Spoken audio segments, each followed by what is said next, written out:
Welcome to the Insurance Agents and Brokers Podcast. Hello, my name is Megan Fioretta, and I am the brand manager here at IA&B. This is the audio version of the Coverage Corner column from the March 2024 Primary Agent Magazine. It is entitled, Understanding Property Deductibles to Avoid Surprises at Claim Time by Cathy Trischan.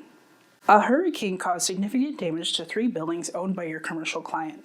Your insured knows the policy includes a $100,000 deductible for wind damage and is grudgingly prepared to pay for the first $100,000 in damage.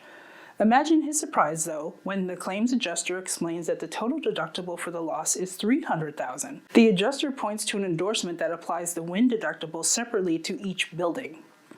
The insured and the producer miss this detail, and the agency nervously anticipates the errors and omissions claim it is sure will follow.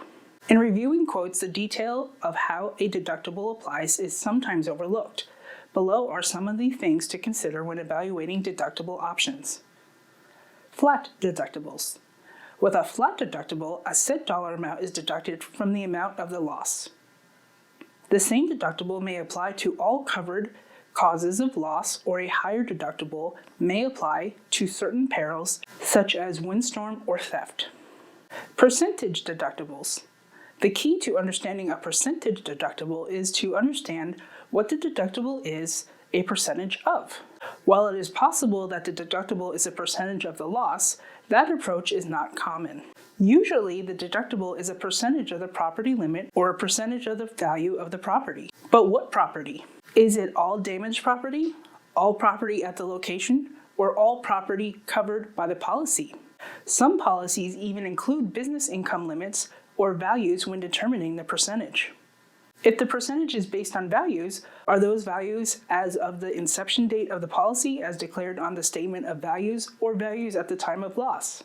The danger of a deductible based on the value of the time of loss is that the insured is likely unaware of what the dollar amount will be, making it difficult to budget and plan. Common deductible concerns. Regardless of the type of deductible, it is important to understand how it applies. In most policies, the deductible applies per occurrence. The problem is that most property policies do not define occurrence. Think back to the litigation surrounding the property claim for the 9/11 attack on the World Trade Center. 2 towers were destroyed by 2 planes. Was that one occurrence or 2? The answer was both, the court ruled, depending on which of the 2 different policy forms applied. Some policies apply the deductible separately to each location, to each building, and sometimes even to each type of property at each location or building. It is even possible for separate deductibles to apply to business, personal property inside a building and property in the open. If the deductible applies per location, it is important to look for language that might consider each building a separate location even if those buildings share a location address. With respect to coverage for certain catastrophe perils, different deductibles may apply depending on the location of the property and are usually based on the wind zones or tiers, flood zones, or earthquake zones. If the covered peril is flood, watch for deductibles that are based on the amount of coverage available or recovered under the National Flood Insurance Program, or NFIP. It is also important to know what type of catastrophe the deductible applies to. There is a difference, for example, between a windstorm deductible, a named storm deductible, and a hurricane deductible. After Superstorm Sandy hit the states of New York, New Jersey, and Connecticut in October 2012, the governors of all 3 states declared that hurricane deductibles should not be applied as the wind speed of the storm was less than 74 miles per hour when it hit land in the state. Windstorm and named storm deductibles, though, did apply. Limiting the exposure.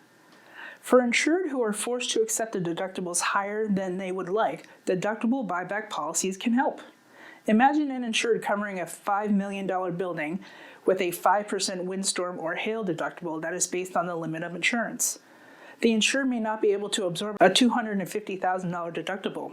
A deductible buyback policy fills some of the gap, bringing down the $250,000 deductible, for example, to $25,000.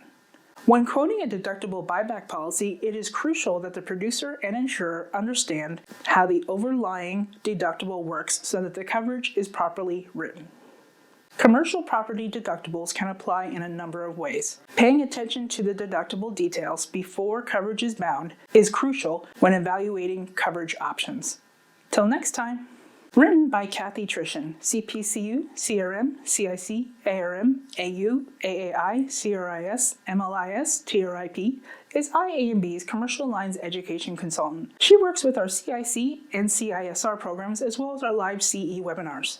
If you would like to learn more about insuring commercial property, catch her at one of her upcoming courses at iab4me.com/education.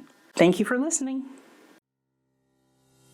Insurance Agents and Brokers is the premier resource and champion for independent insurance agencies in Pennsylvania, Maryland, and Delaware. For more information, visit iab4me.com.